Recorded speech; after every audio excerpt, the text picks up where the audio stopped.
NYPA, it's time to start the show, so search for the squad and listen out for the promo with the West Wild Spitter, spin his web into a chokehold. Make it unfold, 5 o'clock. Who gives a damn of what your man to say? We spittin' live wireless, leave you shot with the gamma ray. Ain't no runner-up, cause it ain't the closest to candidate. I block so deep and you draw like Japanese anime. It's just us and the rest, news off the hottest press.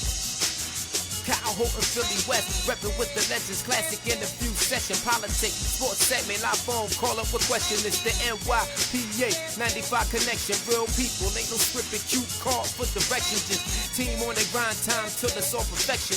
Throw it past the satellite so you can catch reception. So touch ground with us, we kill challenges and murder it for every number on your calendars. From west to the boogie down the Greyhound in this. We Google Spot, Anchor Podcast, pocket this.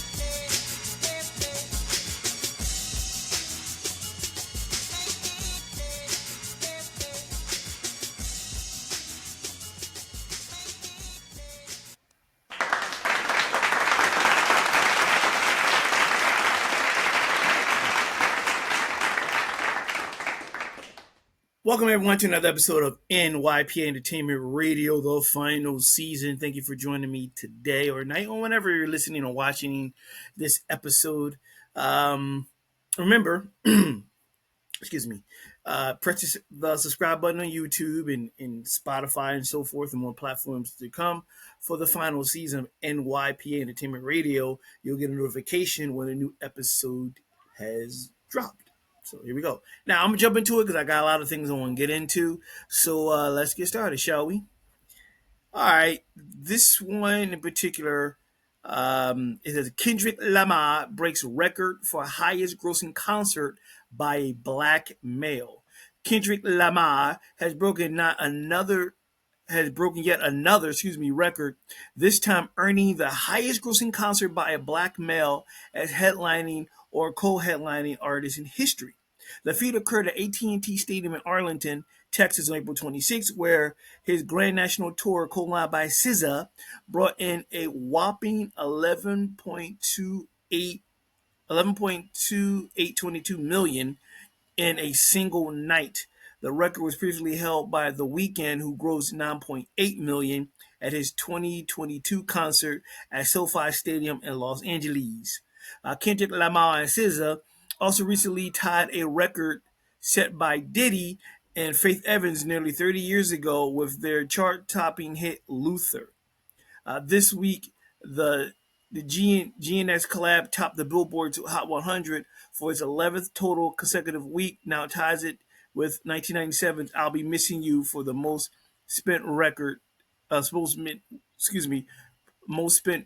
weeks spent. I get it out, y'all. Spent at number one among duets by co-build and lead solo men and women. The song is both K-Dot and SZA's longest running single atop the charts. Kendrick has been breaking records left and right over the last year. When the Grand National Tour began in Minneapolis last year, it saw Kendrick break Eminem's previous record of highest grossing rap concert. According to touring data, the opening night in Minneapolis grossed over 9.1 million for more than 47,000 fans at an average price of $192.70. Ah, damn. This means that Kendrick can now boast that he has the single highest grossing hip-hop concert of all time, surpassing Eminem's record from when he played in Melbourne, Australia in 2019. It is also the first ever rap concert to break the $9 million barrier. Looking ahead, Kendrick has been confirmed as the headliner for Australia's Split Milk Festival. Spilt Milk Festival. Wow, that's a hell of a name. The touring festival, which took a year off in 2024, will set up camp in December, the Australian summer, and at Ballarat. Excuse me, my people's in Australia if I get this wrong. At Ballarat/Wadawurrung, Perth, Wajunk, Canberra, and I'm gonna mess up on this one, Nugawa, and Gold Coast/Camera. Sorry if I messed that up, y'all. I'm just schmuck from Southwest. As well as Lamar, the festival will be strongly represented by TDE with Doche and Schoolboy Q also high on the bill. The festival also featured performances from Euphoria star Dominic Fike, Viral star Nessa Barrett, and breakout singer D4DV. Spilt Milk starts on December 6th with the final of the shows landing on December 14th. Um, that's dope for Kendrick Lamar. My issue, if any, my issue with the whole thing is the the fact that we have to put race in this.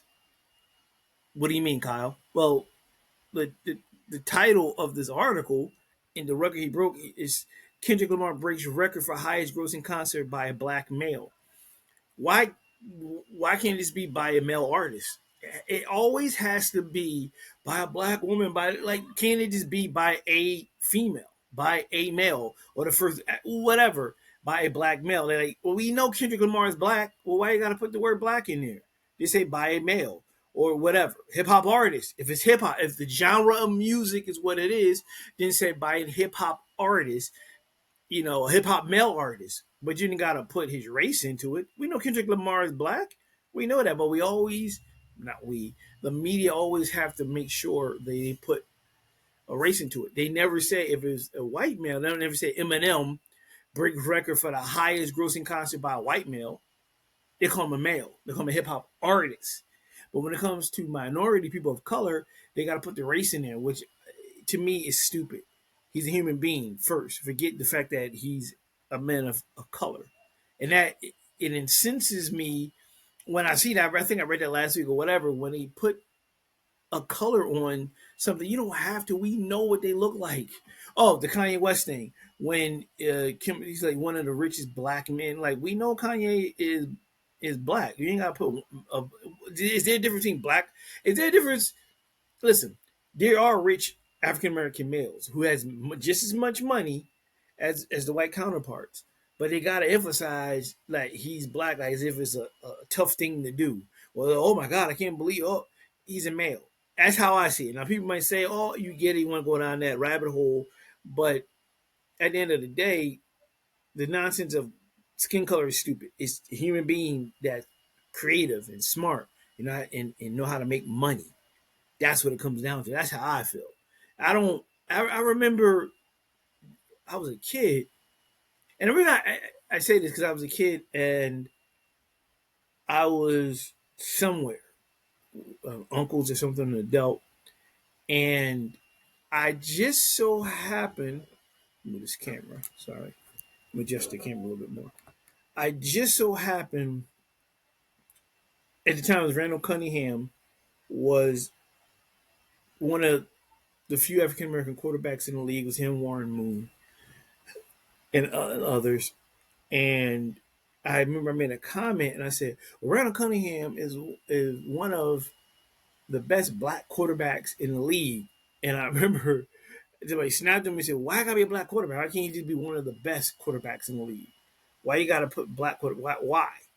And I didn't realize until I got older. He got a point. Why put a color on it? Can't he just be a quarterback? Can't Kendrick Lamar just be a male artist who's a hip hop artist?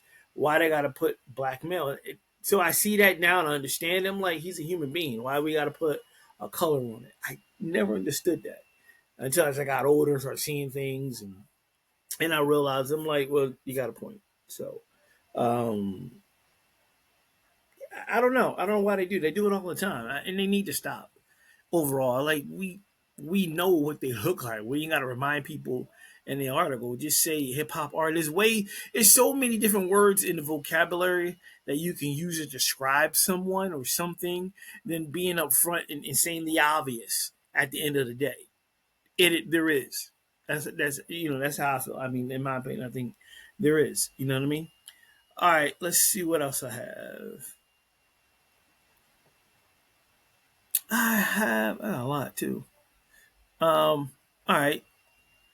Rapper Tory Lanez, or they used to call him Lanez until someone like, I think you pronounce it Lanes.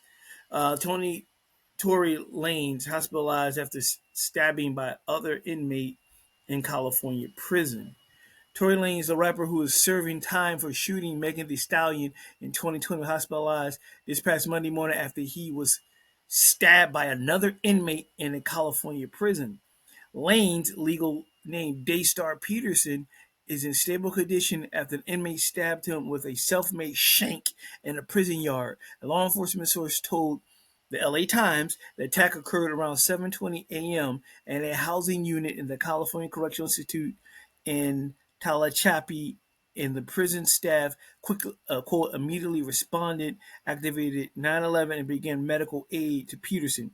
California Department of Corrections and Rehabilitation's spokesperson Pedro Carreron, it's a longer name than that. Pedro Carreron Michel said in a statement, Peterson was rushed by ambulance to a nearby hospital. An Instagram account ascribed to Lane said the rapper was stabbed 14 times, including 7 wounds to his back, 2 to the back of his head, and 1 to his face. The Post said that he suffered a collapsed lung in the attack, but was breathing on his own and, quote, in good spirits, deeply thankful to God that he is pulling through. The California Correctional Institute said that Kern County District Attorney's Office are investigating the incident. The statement said the officer of the Inspector General was also notified of the attack. The motivation of the stabbing remains unclear. A legal representation for Peterson did not immediately respond for a request for an interview. The 32-year-old Canadian musician was sentenced to 10 years in state prison in August of 2023 for gun charges stemming from the 2020 incident in which he shot the Grammy-winning Savage artist, legal name Megan Pete, in the feet. Okay, I didn't make that joke. There's some reason someone thought this was cute. Said Megan Pete in the feet. I think it was actually in the foot. It wasn't. Feet is 2, foot is 1. Anyway, Peterson was convicted in December of 2022 of assault with a firearm, illegal possession of a firearm, and negligent discharge of a gun. Peterson, who rose to popularity in the late 2000s, continues to face legal heat from Pete, even behind bars. The Hiss musician filed a restraining order request in December 2024 against Peterson, alleging he continues his campaign of harassment via online trolls and bloggers, attacking her credibility and spreading defamatory statements. Wow. That's crazy. That's some serious shit right there. That's crazy. Homemade shank. My man got it. One to his face, 2 in the back of the head. God damn. And 7 wounds to his back. Good Lord. Who did he piss off? Who did he piss off in prison for them to do that 14 times? Like, they wanted him dead. Who the fuck pissed him off?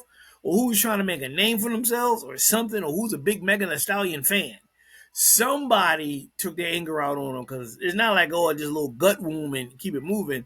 They were trying to kill this man.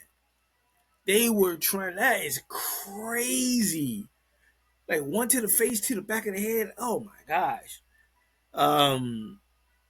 It is amazing and it's a blessing that he's pulling through.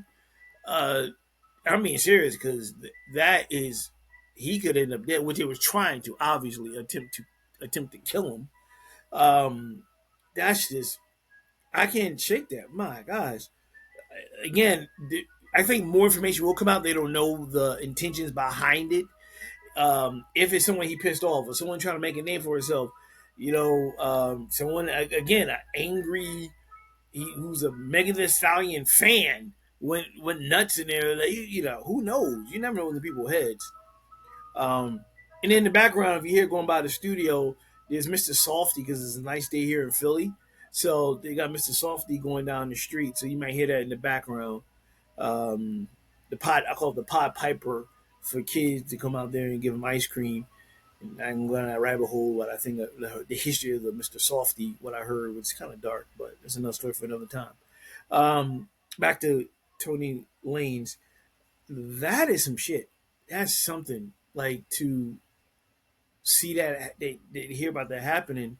And I take it, if anything, probably go protective custody um, going forward, because that someone was making sure he didn't live to see the next day, straight up, and that's some shit for you. So I'm thinking they're gonna have to put him in protective custody going forward, because it's not just like a stab him, like they got you in the face, back of the head. They were really trying to take him out. That's messed up. That is, yeah, that's something man, I can't imagine. Don't want to imagine. Don't ever want to go through it. None of that stuff at all. That's crazy, crazy, fam. That is crazy. We're gonna move on to something else because like I said, I have a lot of things to get into. That's nuts. I can't shake that. That's some shit. Here's something that's interesting, and I actually saw this video online like last week. I think it was. It was last week. Lil Wayne accused of abuse after allegedly breaking up with girlfriend Denise Bigot on Mother's Day. Breaking up with someone on Mother's Day is diabolical, she wrote on her Instagram story. Lil Wayne has been accused of abuse of his girlfriend Denise Bigot, who claims a New Orleans native broke up with her on Mother's Day. Quote, breaking up with someone on Mother's Day is diabolical, she wrote on Instagram last Sunday. Prayers up, though, God always pulls me through, walking with faith. Bigot alleged that Wayne's team kicked her and her 16-year-old daughter out of the house where they had been living at the time on Sunday, May 11th, last Sunday. If you're watching this is last week. If you're watching it this weekend, it's last weekend. Anyway, I digress. Quote, I'm just recovering from surgery. I am 5 weeks out from a whole mommy makeover. I can't even lift boxes, but this man has his assistants coming to help kick us out today, and broke up with me on Mother's Day through text, she claimed in a post on her IG story. And her birthday is next weekend, meaning this weekend, as I'm recording the show. And I leave to New York this week for all the Sports Illustrated press. When I tell you that I am absolutely unsure on how to even process my emotions. She went on to allege in a follow-up video that Wayne, quote, laid a effing hand on her, in addition to accusing him of emotional abuse throughout their relationship. Well, it's not just emotional abuse, Bigot accused. This man has actually laid a effing hand on me, and I took it. And you know what's crazy is they always say we're so stupid for love, and I thought it was a mistake. But I know other women he's put his hands on. Bigot said she was, quote, unrooted from New York City to live with Wayne, and claimed that he had two girls being flown in, as well as a plethora of women on his roster. I've been nothing but supportive of this man, loved him till the end of the world, she continued. But like, you literally uprooted me from New York City where I was living and brought me here for the bullshit. Like, like she said like twice. I said like twice. Like, that's crazy, you guys. Like, then she did really say that. These men really be taking advantage. The Sports Illustrated model says she is ready to take legal action, soliciting lawyers to reach out to her as she plans to regroup and take her next step. Lil Wayne and Denise Bigot, I might be saying the last name wrong, met in 2019, went public with their relationship in 2020.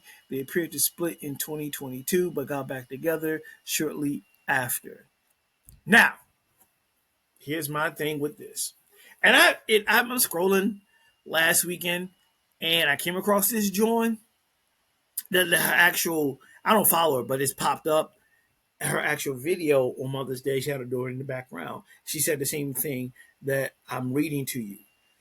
So here's my thing with this, and I don't know where to start, but I'm gonna start with this. Everyone in the class who's been following me for years, is her side, his side, everyone all together. 1, 2, 3. Somewhere in the middle is the truth. Exactly.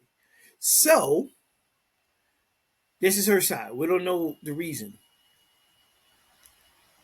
What is interesting, and I find this what people do in general, civilians and celebrities alike, they tend to air their grievances in business on social media.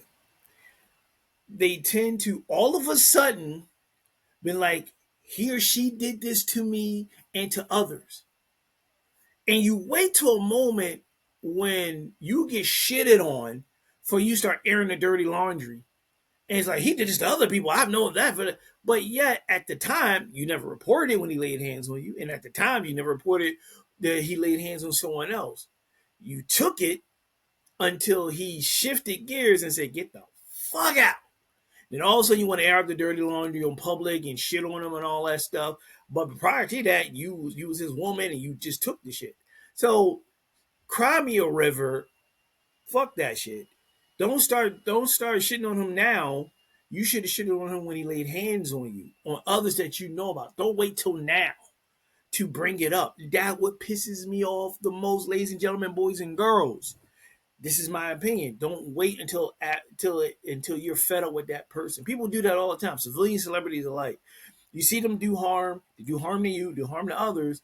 But when it gets too much and they push you out their lives, and all of a sudden you want to start airing out grievances publicly, and I saw him do this, I saw her do this, and I was like, why didn't you say something at the time? What's the difference between now and then? Was it now that you really, really got shitted on compared to where you just hung in there for whatever reason? And no one should be putting hands on a woman at all, period. Um, and no man, no woman should be putting hands on men. Use your words. Unless somebody's trying to physically like really hurt you, defend yourself, but just to hit them, nah, fuck that. As soon as you lay hands on you should have said something. As soon as you found out you lay hands on women, you should have stepped away.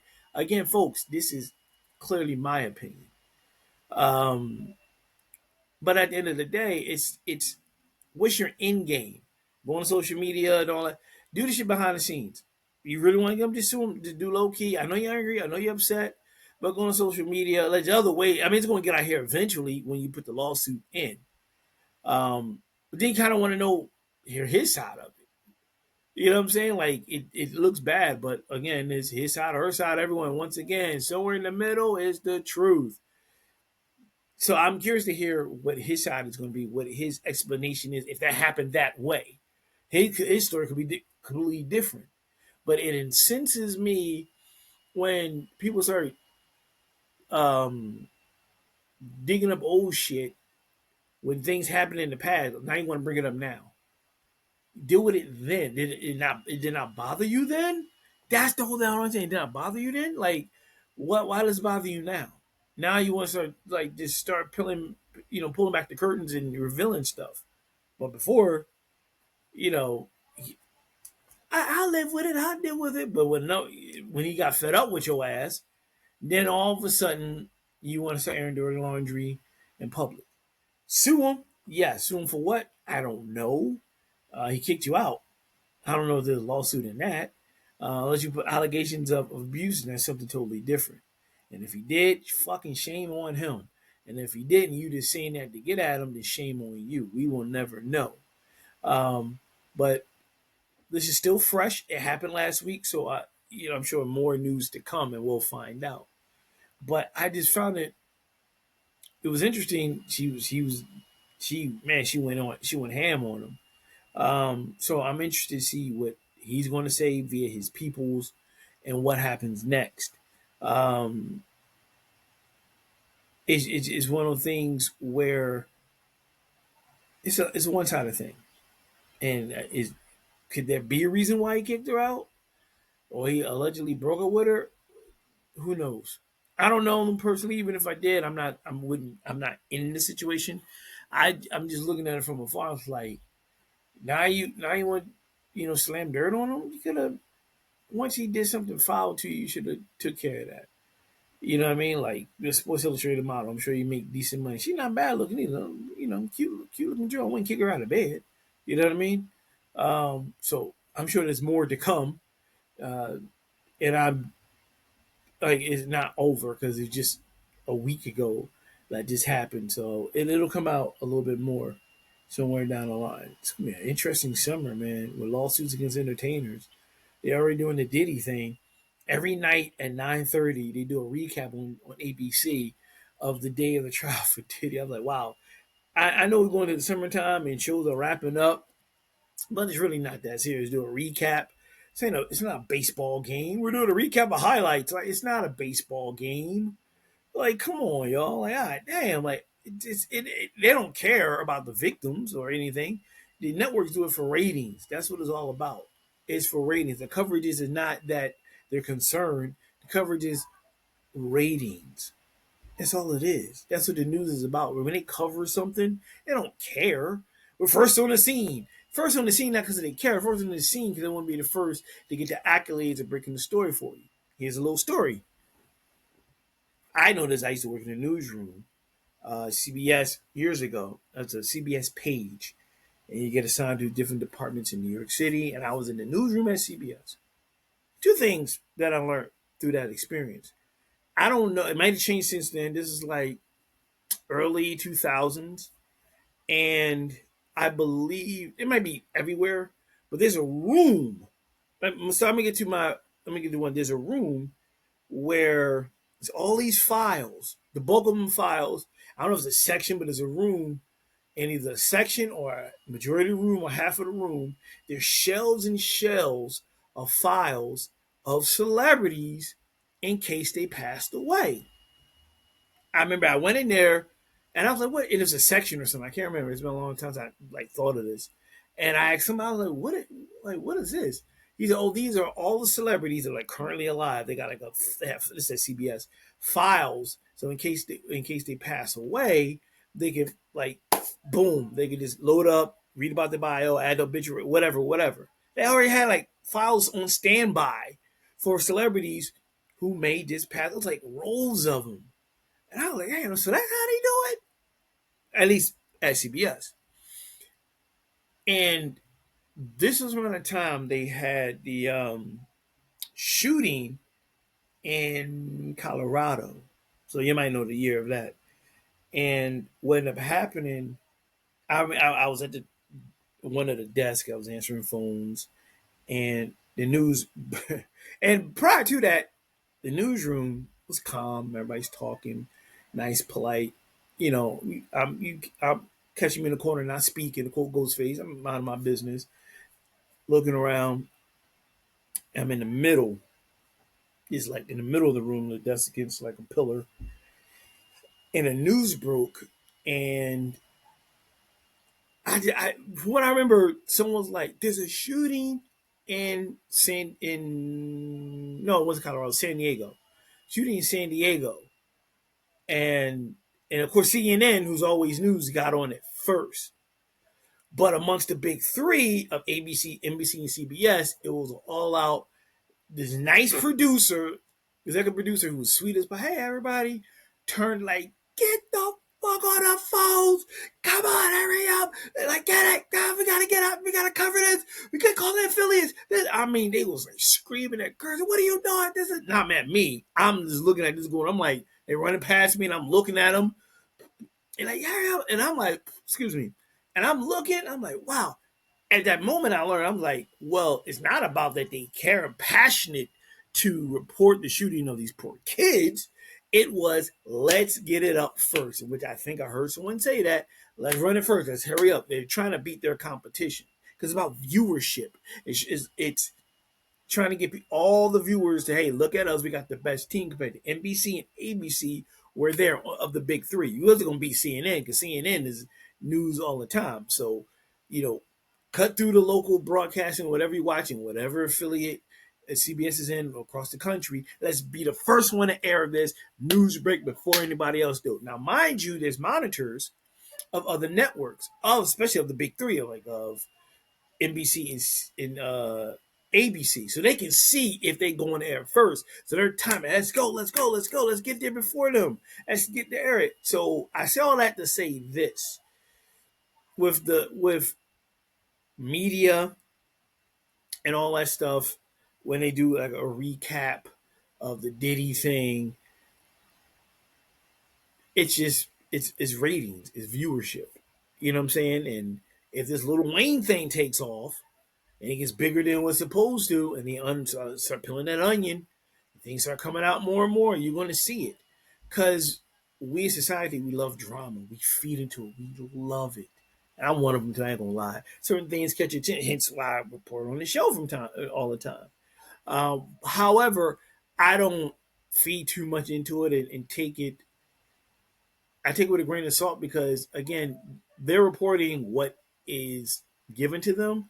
Sometimes they put a spin on it, so you kind of got to take it with a grain of salt, um, and just kind of just get the idea what the information is when it comes to especially celebrities and so forth, because all types of rumors happen. But it's about viewership. It's all about viewership. It's not about if they care about this, that, and the other. It's the viewership of it all. So yeah, man, like that's what it's all about. All right, let's move on. What else do I have? What else do I have? Let's see. Shut up, cell phone in the background. Um, Chris Brown arrested for smashing tequila bottle over music producer's head at nightclub. Mm, mm, mm, mm, mm, mm, mm, mm, mm. Chris Brown's in trouble with the law once again. Mm, mm. On Thursday, the singer was charged grievous with a grievous bodily harm for allegedly attacking a music producer with a bottle at a nightclub. Brown is reportedly set to appear in Manchester Magistrates Court 10 a.m. on Friday, which just happened because I'm recording this on a Saturday. It had to be yesterday. The running singer, 36, was arrested at 2 a.m. on Thursday outside of a Lowry Hotel in Manchester, England, for an incident that happened in February 2023, a tape nightclub in Mayfair, London. So I scrolled through this. According to documents, the army singer was held on suspicion of causing grievous bodily harm to music producer Abe. Oh, I'm gonna butcher this, y'all. Abe Dial. Dial alleges that the rapper. He's not a rapper. A rapper. I'll get to that in a minute. The rapper attacked him unprovoked, smashed him over the head with a bottle, and then punched and kicked him. Dial told the outlet, "He hit me over the head 2 or 3 times. My knee collapsed as well, resulting in him going to the hospital." Police documented, quote, a 36-year-old man was arrested at a hotel in Manchester shortly after 200 hours on Thursday, May 15th, on suspicion of grievous bodily harm. He has been taken into custody where he remains. The arrest relates to an incident at a venue in Hanover Square on February 19th of 2023. The investigation is being led by detectives from Central West Area Basic Command Unit. In October 2023, Dial filed a lawsuit against Brown, claiming the loyal singer had assaulted him 8 months earlier. Producer alleged Brown inflicted severe and lasting injuries on him after beating him over the head with a bottle of Don Julio 1942 during the tape nightclub incident. The Grammy winner allegedly ruthlessly stomped on Dial and kicked him in the back of the neck, resulting in the producer falling unconscious for 30 seconds. Incident is the latest of Brown's long pattern that includes past arrests and restraining orders. In 2009, when he was dating Rihanna, who's 37 now, he allegedly beat her, and photos of the brutally battered Umbrella singer went viral at the time. Brown pleaded guilty to for felony assault. And in 2017, Brown's ex-girlfriend, Karrueche Tron, I'm sorry if I butchered her name, was granted a 5-year restraining order against him. Um, It's documented that following their split, Brown demanded that the TV personality return money and gifts that he gave her, during their relationship. When Tron refused, Brown allegedly sent her text that read, "Bitch, I will beat the shit out of you." At the time of his arrest on Thursday, Brown was planning to embark on his Breezy Bowl 20 tour to celebrate his 20-year career, which includes 2 concerts in Manchester in June. Wow, beating people in the head with a bottle, allegedly. And Don Julio, that shit's expensive. God damn, dude, you got money to burn. You beating people over expensive bottles. Um, this Chris Brown is a perfect example of wasted talent. This guy is extremely talented, but he can't get out of his own way. Um, and it's sad because as much good music he does and as talented as he is, he will forever have that shadow looming over him of being a violent person, whether it's for Rihanna or taking the bottle and beating the producer, Abe. I can't pronounce his last name, Dial, over his head. You can't get away from that. So it doesn't matter how much good music he does or acting or whatever, that forever will be that dark cloud over him. And the brother is talented beyond but he can't get out of his own way. And that's some serious shit there, dude. You beat somebody over the head, banging him over the head with a bottle, and he's unconscious for 30 seconds.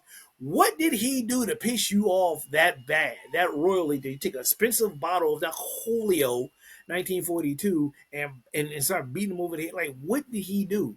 Or is your temper is that short that you just whatever? Like, what led to that? Now, again, there Abe's side, there's Chris' side.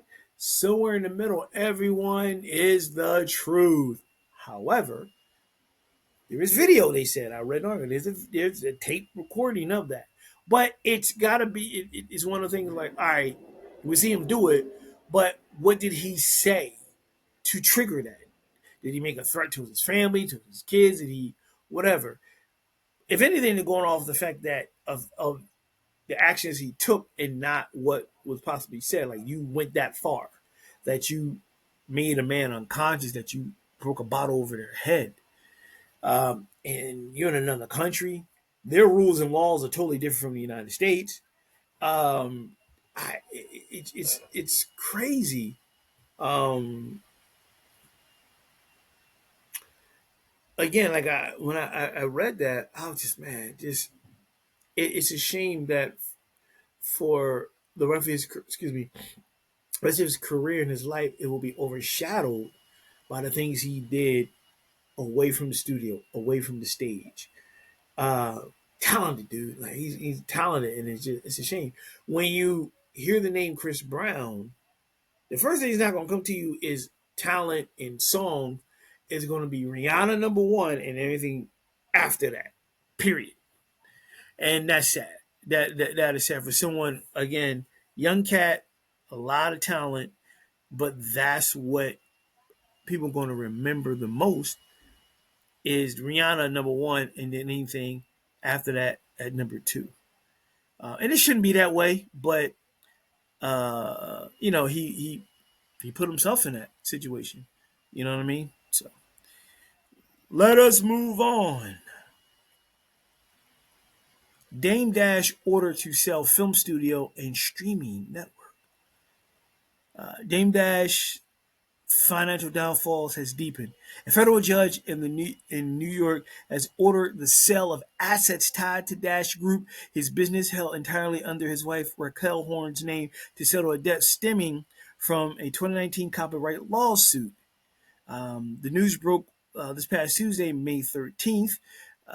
Author and filmmaker Edwina Brooks sued Dash that year, accusing him in 2019 of releasing a film adaptation of her Maffietta book series without consent. The She won a $78,289 judgment in 2020, which Dash never paid. He countersued and lost, then allegedly hid assets through shell companies like the Dash Group and Poppyton LLC with legal fees and interest. Dash now owes closer to $100,000. After repeated attempts to collect, Brooks asked the court to force a sale of his holdings. The judge appointed a receiver to liquidate Horne's ownership of the Dash Group, which court documents list as fully in her name. The company includes several of Dash's prized ventures, his American news streaming service, the CEO by Dash platform, and the children's book Dusko Goes to Space. Dusko, Dusko, goes to space. Dash is now required to turn over company records. Proceeds from the sale will be used to pay Brooks. This follows the November 2024 auction of Dash one-third stake in Rockefeller Records, which brought in just $1 million. Nearly $200,000 went to unpaid child support, while $1.7 million was applied to his overdue New York State taxes, leaving nothing for other creditors. Dame Dash also owes $823,000 in a separate judgment tied to the film Dear Frank, along with a $4 million defamation ruling and $8 million in back taxes. He's reportedly preparing to file for bankruptcy. Dash could face contempt charges or arrest if he fails to comply with court orders. The court capped Brooks' recovery at the original $78,000 judgment plus interest, but Dash financial reckonings appears far from over. Wow. Woo, woo, woo, woo. Wow, that's rough. That's crazy.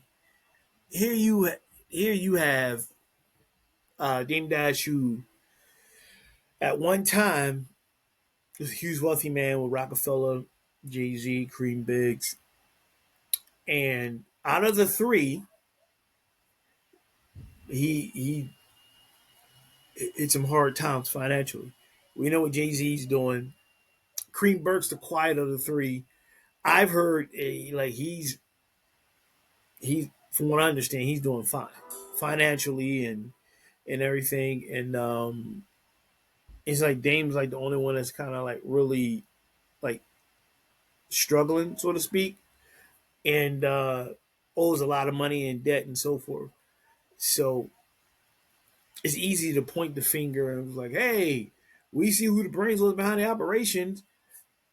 Not really. Not enough. He just felt some bad breaks, bad decisions, and is catching up with him. And I will say this though, he I don't know him, but he appears to be a very resourceful person, where he's gonna make a comeback in some shape or form. Right now, it doesn't look good for him. It's he has a lot of money. If, like I said, either things didn't go his way or he made bad decisions where he shouldn't have did what he did, where he owed money and didn't pay it, or whatever the case may be. That's a lot. And the last thing you want to go through publicly while your counterparts is, as far as we know, is rolling high in the cash and making great business deals and got the money, is be struggling and like in debt is in the papers everywhere. You owe this person, you owe that person, you owe this. Yeah, nobody. Oh, you owe this in child support. Nobody. You know, it's embarrassing. You're a human being. It's embarrassing. You might openly admit it, but it is embarrassing. People see this, and you just like, damn. And again, we don't hear his side of it. So this is going on, and it's one sided. We don't hear his side of the story, how he feels about it, what really happened, why it turned out the way it did, and so forth and so on. So, but the histories keep on coming for him, and not in a great way. That's rough, dude. That's some shit for your shit. What else I got? What else I got? Um. Okay. Okay. Here we go. Justin Bieber sold music catalog for 200 million because he was broke, allegedly. So Justin Bieber made somewhere between 500 million and 1 billion as the world's biggest pop star, but he blew it all and ended up being in such dire franchise shape he had to sell his music catalog for 200 million. In a documentary, What Happened to Justin Bieber, now available on Hulu, and part of the investigation digs into Justin's money problems. This article's investigation, money problems. People on Justin's side said to the article he was on the verge of financial collapse back in 2022. So much of that he felt he had to sell the rights to his music that December of 2022. We're told Justin's manager Scooter Braun tried to tell him it was a bad idea to sell so early in his career and to at least wait until January 2023 to get a tax break, but Justin didn't want to wait, so he sold it in December of 2022. Lots of artists have sold their catalogs, but Justin is by far the youngest to do it, and we're told being broke had a lot to do with his decision. Uh, the documentary also explores Justin's mental health, marriage, money troubles, and his church and his career. So again, documentary What Happened to Justin Bieber is now available to stream on Hulu. You know what? I don't know if I'm gonna look at it or not. And you would think, well, how would you go through $500 to 1 billion? Well, it's easy. You're young. You're probably thinking your money's longer than train smoke, that you'll never run out of money. You have family, friends with their hands out, and you want to help people, and you want to give back to people. You want to like, hey, bad investments, all types of stuff. There's a litany of that. Um, I think that's kind of low. 200 million is kind of low for his catalog, where the person who bought it is going to make millions upon millions and maybe billions. I don't know if it's true or not. Justin Bieber didn't come out and verbally say it, not that he has to, and none of our business. But uh, a lot of people have been selling the catalog. Some have been upfront that they are broke. Some don't want to admit. They just say they like the money. I think selling your catalog is the worst idea. Period. Now, if you are broke, and you're an artist, I still wouldn't do it yet. I'll hold out and see if I can do something else. Because you're not gonna get what you're properly deserved. The companies that buy it are gonna make millions and millions and billions. I'm telling you that. I'm telling you. 200 million is a lot of money, but I think he's gonna I'll get it out, y'all. Could have got a lot more, or I would have kept it and finagled or rent out music for movie or something. But that's just me. That's how I think. Um, I still to this day don't understand, outside of allegedly being broke, why artists would sell their catalogs. Period. I think again, the artists would make a lot more money if they kept it themselves, because I know the company would definitely make that money. That's just, I don't know. But if this is real, and it is a shame that he lost between 500 million and 1 billion, that's messed up. Because like I said, it could have been a young cat. Somebody could have swindled him.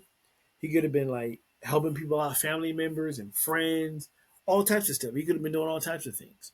So um, it's not that hard to lose money. Mike Tyson, uh, shit, dude had like 300 million, lost it.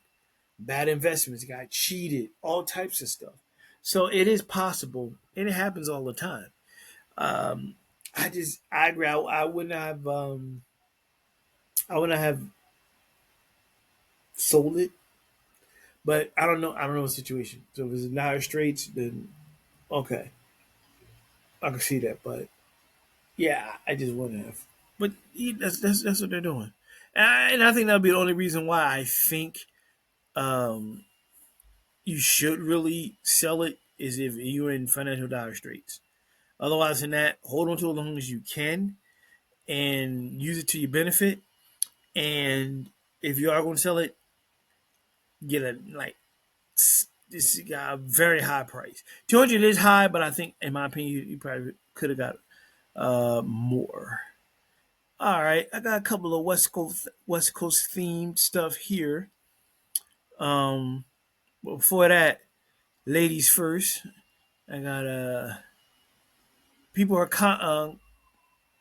commenting Megan Thee Stallion after she struggled to read from a teleprompter at the Gold Gala.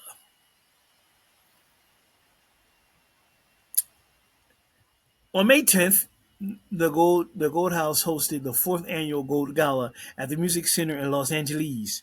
The Gold Gala invited entertainers, activists, artists, and more to honor Asian American and Pacific Islander leaders, as well as influential figures in the industry who remained allies to the APPI community, like the hot girl coach Meg.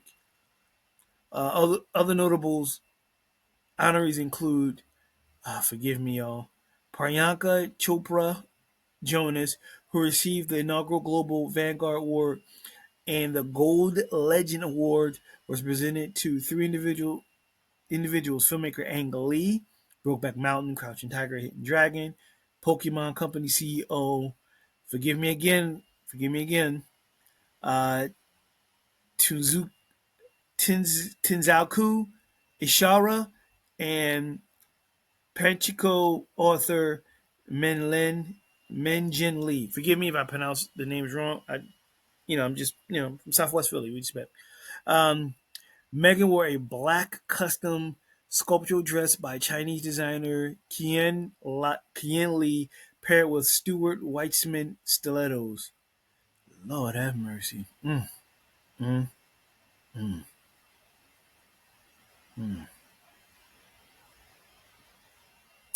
Anyway, um, Megan received the One House honor to support of Asian Pacific culture throughout her career, which includes her TikTok viral single Mamushi featuring Japanese rapper Yuki Chiba. I like that name. In a viral video showing Megan receiving her award, she struggles with the teleprompter during the acceptance speech, but the way she bounced back in had her fans singing her praises. That dress is on point. She appeared to have difficulty seeing the teleprompter. Give me a little bit more, thank you. She was trying to read teleprompter. Her dress is on point, man. I gotta put this picture up somehow. The Even the teleprompter on deck, she still managed to hilariously fumble over her speech. But Megan recovered and delivered a heartfelt speech, recognizing her commitment to the appreciation and allyship towards Asian Pacific culture. Megan's ability to laugh at herself, quickly bounce back from the teleprompter flub, really resonated with fans who agree that the public speaking isn't always so smooth. It's true. You see, I'm reading to you and I fumble over words. It happens in a room full of people, and sometimes you might not see it correctly, or your mind is computing it, but it comes out wrong in your mouth. And you might read it a certain way. I do it here all the time. I'm reading stuff to you. I might misread it or may say mispronounce a word or whatever the case may be. It happens. It's nothing out of unusual with human beings. Um, this is a form of public speaking, and sometimes you get nervous. Sometimes the mind and the mouth do not connect. We do it privately in publicly, but sometimes you be saying something or reading something, it just comes out wrong, or you might be like slowing up and whatever. It happens. It's not unusual, but man, that dress is. I'm sorry, I'm getting distracted. She look good in that dress, but her being a celebrity and who she is, everybody want to make a big deal out of it and make it clickbait. Nah, look, it happens. The best readers in the world, the best professionals, however you want to say it, or reading a teleprompter, you flubs. Sometimes the teleprompter is you can't really see it. Sometimes the words scroll up slowly.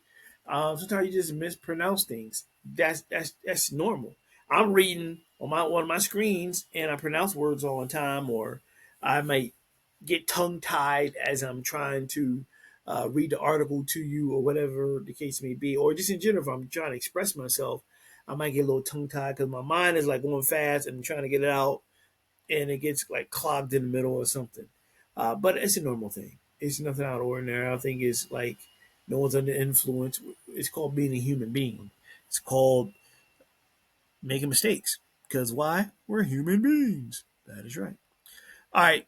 At three, West Coast stuff. Two to deal with. Snoop Dogg. What the fuck? Okay. The 2025 Webby Award highlights. Ice-T presents Snoop Dogg with Entrepreneur of the Year Award and more 2025 Webby Award highlights. Let's get to this. Snoop Dogg. Ice-T, who I met years ago, though. He's as cool on television as he is he's as in person. That dude is a smooth dude. Very nice. Nice cat.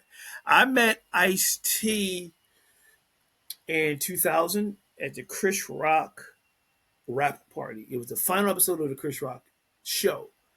And I was on the other side of that, and it was like production, and we went, and Ice-T was a guest on the show, and he was there, and couldn't have been any nicer. Like, he's down to earth. Couldn't be any nicer. Shook his hand. It was up, man. He was cool as shit. Just no pun intended. But Ice-T's a cool ass cat, dude. I honestly can see. I met Ice-T, real nice guy. Cool. One of hip hop's legends saluted another at the 25th annual Webby Awards when Ice-T presented Snoop Dogg with the Webby Entrepreneur of the Year Award. The award, hosted by comedian, actor, advocate, and creator Elena Glazer, were held Monday, May 12th at the Caprini Wall Street in New York City. Ice-T saluted Snoop for his leadership in the online cannabis industry space, his record label, and more. And more. Quote, of course, the internet changed the game, but one thing didn't change. Snoop Dogg, he's never going to change, and Snoop is still on top, said Ice-T when presenting the award. The event featured the show's signature Webby five-word acceptance speech from winners such as my man Walton Goggins. Y'all might know him from Vice Principals, The Shield, White Lotus, Righteous Gemstones. That's my man Uncle Baby Billy. Questlove, Emilian Dimmenberg, Marcelo Hernandez, and Andrew McCarthy. Presenters and attendees included Justin Trudeau, Sean Evans, Kenan Thompson, Peppermint, and NAACP President and CEO Derek Johnson. Yeah, I said Peppermint. I didn't misread that. I don't know what Peppermint is. Quote, tonight's theme is all good because of the title, the Brolarchies. See, I'm mispronouncing stuff. The Brolarchies speeding of the on the of the all. See, I can read y'all, but it happens on the onslaught of fascism. See, the face of the climate catastrophe at the point of no return. It's a mouthful. I should have been trying to read that live. And it goes on from there. Other winners from the music world included Kendrick Lamar, who's not like us, won for video and film music of the year. LaFay, who won for creators of art, culture, and music. And U2, whose U2 UV Archelung Baby Live at Sphere won for AI, immersive, and games best performance. What I like about this in terms of Ice-T giving it to Snoop Dogg for being Entrepreneur of the Year, because Snoop is doing this thing, different streams of revenue. And I always said that was always key. And Snoop doing Skechers. He got Mr. Bombay ice cream, which I'm still trying to find in this area. He got Death Row. He got the cannabis thing, different streams of revenue outside of music to keep himself relevant, because the music thing can dry up quickly. We're fans. We're fickle. Man, I want to hear it. But he's smart, and like a lot of artists, whether it's sports, music or whatever, different streams of revenue is a key thing to have. Different streams of revenue, and he's doing this thing. So the award is definitely he received it. He definitely earned because he's that dude. He got it going on with that. You know what I'm saying? He's just doing his thing, being a great businessman and a very smart businessman, and he's showing that it's not how you start, it's how you finish. And he's showing it. And we all can, no matter what age, color, creed, him or her, put your mind to it. It's not easy.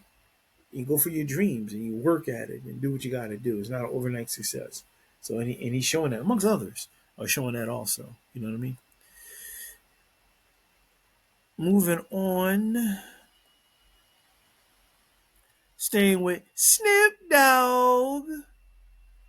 Snoop Dogg responds to Warren G claims of being left out. Quote, it pains me.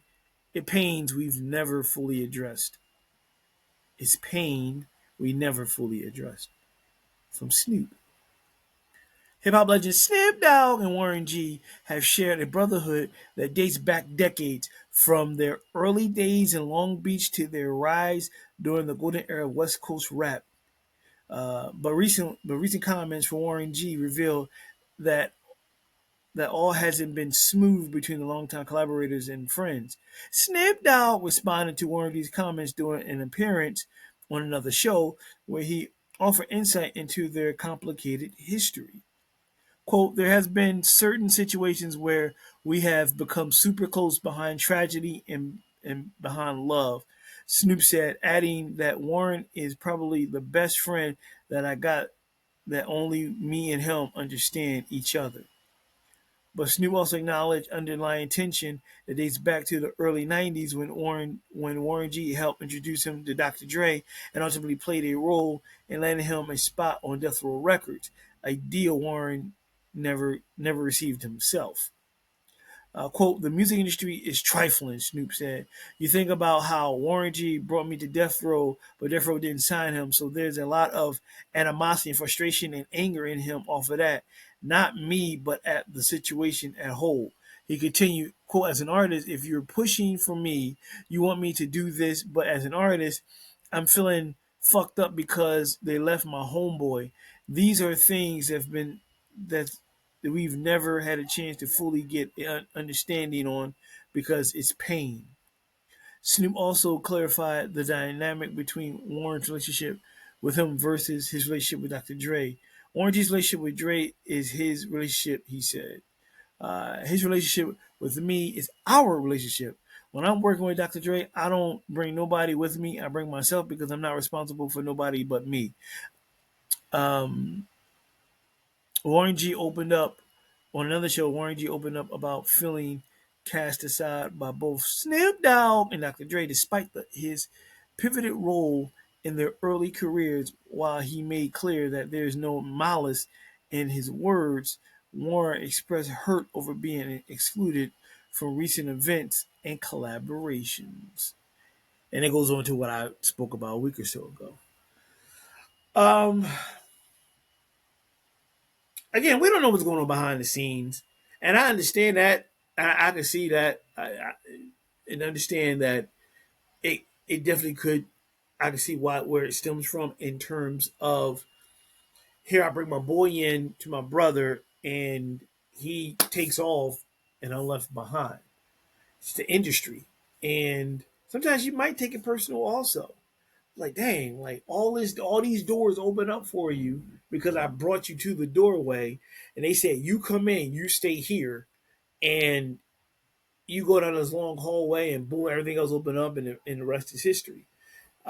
Warren G has success, but not as much success as Snoop Dogg has. So I can see that, and like you said, maybe it's a pain they haven't addressed, and hopefully one day they will. It is love there. I think it's just frustration on a lot of things, and there's some tension that I think Warren needs to speak with his brother about, and speak with Dre about separately. Clear the air. Life is too short. Shake hands, give hugs and pounds, and go from there. And I think that's how you should resolve it, because clearly there's love there. It's just something they both, him and Warren, haven't touched upon, let alone Dre and Warren that we know about. So hopefully they can clear the air, man. You know, it's everywhere. It's not just celebrities; it's civilians alike, and hopefully they can clear the air, and express each other grievances about whatever, give their point of view, hug, kiss, pounds. Let's have lunch, dinner, and we gonna rock and roll until the Lord calls us to come home. You know what I mean? So hopefully it'll work out, and we should get updates sooner, more sooner than later. We shall see. All right. Last but not least, staying on the West Coast, Exhibit says working with Dr. Dre was like being in the Avengers. Exhibit has compared working with Dr. Dre to being in the Avengers.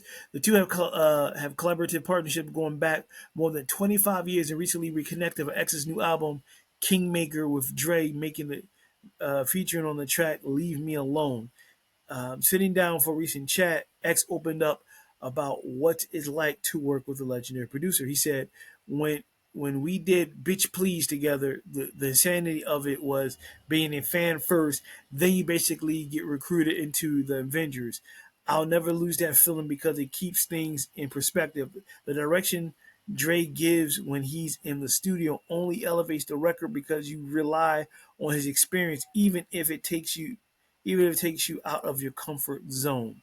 The Pimp My Ride host also revealed that "Leave Me Alone" was a last minute addition to the first album in over a decade. He continued, quote, "We were supposed to come out on March 28th, and then Leave Me Alone came in. I was like, oh shit, it was crazy. Switch Beats actually did the track, and Dre did co-production, and just to have both of them together on a track, I don't think that's ever been done. It was really exciting to have Dre on the album after all this time means the world to me. He's my brother. He's coach." As well as Dr. Dre, Kingmaker features a number of other appearances from hip hop legends like Ice Cube, Funk Doctor, Redman, and Busta Rhymes on the track list. I got to listen to this damn album. Other features on the album include Royce the 5'9", damn, Ty Dolla Sign, Be Real, and Jason Martin. The album was previously undergone a number of delays, with Exhibit explaining on social media that the release date was pushed back due to him making some last minute additions. He also said, I've been quote, I've been working on music off and on for the last 10 or 12 years, but I didn't feel like it was what I needed to put out. I didn't feel like it was different enough. I was able to hear something I was able to hear something in myself that I hadn't heard before, so it made it easy to know it was time to release the music. Exhibit is one of my favorite artists. I think he's underrated. Get this man his balloons. That dude is dope. I can't wait till it comes out. I gotta hear the tracks. You got not just beats by Dre and Swiss Beats, but you got Cube. You got the Funk Doctor Spock Redman. You got Busta Rhymes. Man, I gotta hear some of this, dude. That got me hyped just to line up. He got legends upon legends. You know what I mean? Like, that's what I want to hear. Because Exhibit can flow, dude. I've been an Exhibit fan for years. He just got the gruff voice, the lyrics. Exhibit is that fucking dude. So I can't wait for Kingmaker to officially come out. I gotta look it up. Maybe they haven't really given details when it's going to drop, but that track list is sick, dude. You had me at Swiss Beats and Dr. Dre. Then you went further down. You mentioned my favorite MC of all time, Redman, and my other favorite MCs, Cube and Bust and Bust. Man, an Exhibit, my gosh, like that's some crazy talent. That's legends on a track, spitting. Yeah, once if I hear before you guys do, or it comes up when it comes out, I'll definitely give you my opinion on it. I think I just love that lineup. That's dope. That's what I'm talking about. That's hip hop. That's music. That's good music. That's that good music, son. That's that good music. All right, ladies and gentlemen, boys and girls, that's it for this week's episode of NYPA Entertainment Radio. Remember, press the subscribe button in YouTube and Spotify. You can get the audio version, you get the visual version of NYPA Entertainment Radio, the final season, and next year, as I end this series and start a new one, is Who is Kyle Graham, coming in 2026. And everyone, like I always say, stay positive, do your best. It's not easy, take it day by day. A lot of shenanigans and bullshit going on out there, man. Trust me, I know. But at the end of the day, try to keep positive people around you, and just remember. Let's straighten this camera a little bit more. Sorry, part of it. And just remember, believe whatever high power you believe in, and then it'll work itself out. It may take some time, but you'll get there. You'll get there. You have people that love you, and so forth. And I appreciate you letting me try do my best to entertain you for an hour. I will start expanding as time goes on. I got some surprises I'm trying to work on in the chamber, and we'll see. But ladies and gentlemen, boys and girls, again, thank you so much for taking time out for listening and watching me this week's episode of NYPA Entertainment Radio. Again, normally I would play the show was over, but the punk asses at YouTube like, hey, you can't play this. You got sharing and sampling. I'm just playing the outro. I'm not soliciting nothing, but well, what are you going to do? So, again, as I always say, now last week I had some audio issues. I thought the audio of clapping was coming in and all that, and it wasn't. I'm still trying to get adjusted to Riverside, so bear with me. So hopefully the clapping comes in. I fade to black. You see the logo, and then Lord willing, I'll be back up next week for another episode of NYPA Entertainment Radio. Hopefully the audio works this week. I'm clapping.